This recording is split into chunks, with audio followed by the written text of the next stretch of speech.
Nasser al-Khelaifi, the power behind PSG's European dreams. As Nasser al-Khelaifi settles into the plush director's box at the Emirates Stadium on a Tuesday night, he can't help but feel a surge of anticipation.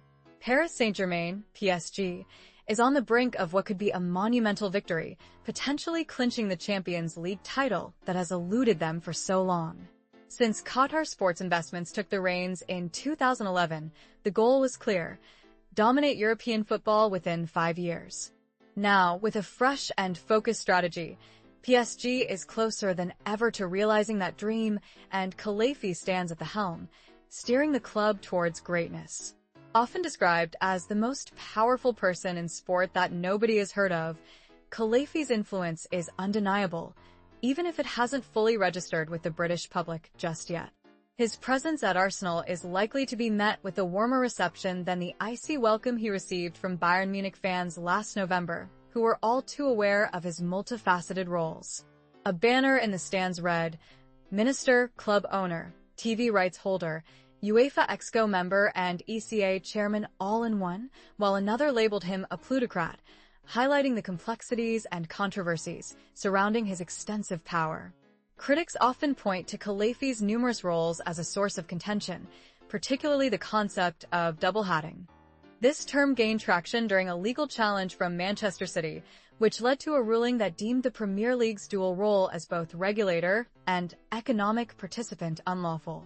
In France, Khelaifi's dual influence over PSG and BeIN Media Group raises eyebrows, especially as Ligue 1 media rights have plummeted from over €1 billion annually to less than €500 million.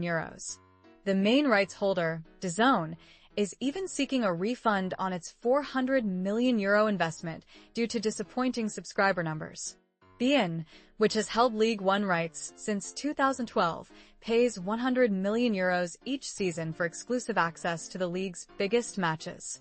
Tensions have flared during negotiations, culminating in a heated Zoom meeting last summer, where Khelaifi was accused of bullying by Lens owner Joseph Augorlian.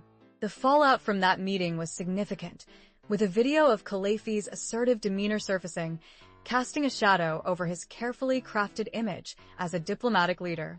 However, those close to him argue that the clips were selectively leaked by rivals, including Lions owner and Crystal Palace shareholder, John Textor, who were among the few Ligue 1 owners to oppose a lucrative deal with DAZN and BeIN.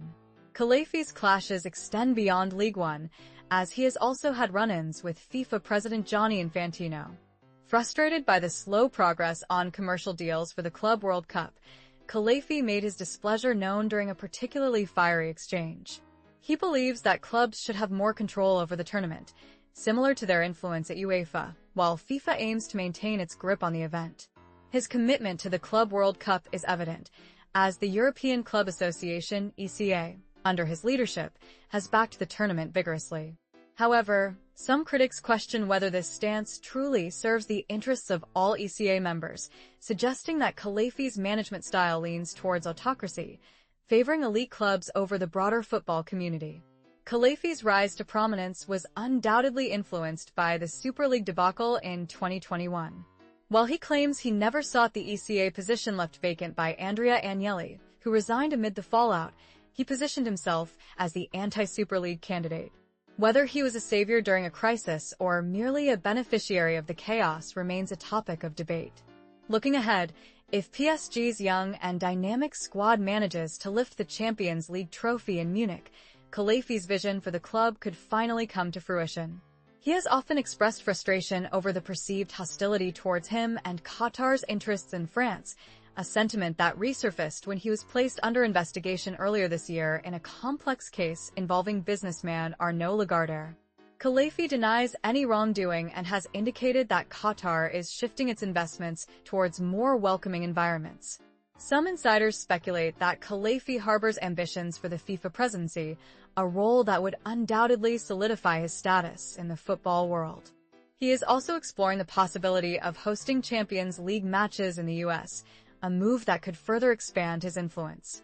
The recent partnership between UC3, the joint venture of UEFA and ECA, and US promotions company Relevant Sports may pave the way for such ambitious plans. Regardless of what the future holds, Khelaifi's power is unlikely to wane. If PSG takes a significant step towards the Champions League final, it could mark a turning point for Khelaifi and his aspirations, allowing him to finally fulfill the vision he has long pursued.